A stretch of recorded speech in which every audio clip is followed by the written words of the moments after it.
دیکھیں اللہ نے اس ملک کو کسی چیز کی کمی نہیں دی. اس میں اللہ نے اتنی نعمتیں دی ہیں کہ میں حیران ہوں کہ لوگوں کو پتہ ہی نہیں کیا نعمتیں دی ہیں اللہ نے.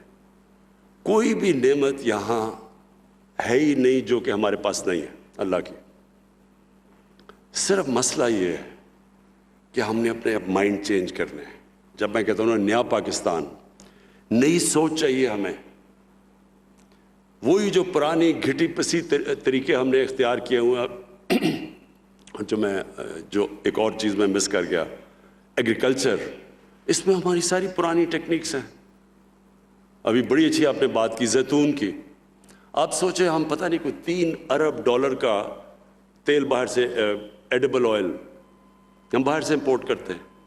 یہ ملک دنیا میں سب سے زیادہ زیتون اگا سکتا ہے، کیونکہ میں نے ایکسپرٹ کو بنایا کینیڈا سے. اس نے کہا کہ جو سارا دریائے سندھ کا جو رائٹ سائڈ ہے اس سے بہتر زیتون اگانے کی کوئی جگہ ہی نہیں ہے. اور اس کی کتنی یعنی ویلیو ایڈ زیتون کا، جو آپ اگر صرف ہم ایکسپورٹ اس کی شروع کر دیں، اور یہاں پہلے تو امپورٹ نہیں کرنی پڑے گی اور پھر ایکسپورٹ کر سکتے ہیں. اور یعنی ایسا درخت ہے جو کم بارش پہ مشکل جگہ پہ اگ جاتا ہے. تو اس کے اوپر انشاءاللہ پورا زیتون کے اوپر لے کے آ رہے ہیں. پھر ایک ایووکاڈو ہے، میں صرف آپ کو مثالیں دے رہا ہوں. جو سب سے مہنگی سبزی گنی جاتی ہے اس کو ایووکاڈو کہتے ہیں. اتنا بہتر اگتا ہے ہمارے ملک میں. میں نے اپنے اسلام آباد میں گھر میں لگایا ہیں، وہ سر زبردست قسم کے ایووکاڈوز ہو گئے. ہم نے کبھی سوچا ہی نہیں. تو میں صرف آپ کو یہ سمجھا، تھوڑی جب انسان مشکل میں ہوتا ہے تو پھر آؤٹ آف دا باکس سوچتا ہے. وہ کہتے ہیں necessity is the mother of invention. جب آپ کو ضرورت پڑتی ہے تو پھر انسان کے اندر بڑی صلاحیت دیا اللہ نے. ہم کچھ بھی کر سکتے ہیں. ہمارا جو ایگریکلچر سیکٹر ہے اس کے اوپر صرف، اور انشاءاللہ میں اگلے ہفتے اب ایک نئی پالیسی لے کے آ رہا ہوں. وہ جب میں اناؤنس کروں گا انشاءاللہ آپ دیکھیں گے کہ ایک نئی سوچ لے کے آ رہے ہیں ایگریکلچر میں، بالکل ایک مختلف قسم کی سوچ. اور یہی سیکٹر انشاءاللہ ہمیں اکیلا سیکٹر بھی اٹھا سکتا ہے. تو میں آخر میں پھر سے آپ سب کا شکر گزار ہوں، اور انشاءاللہ پھر بھی آپ کے پاس آؤں گا. شکریہ. پڑھا لکھا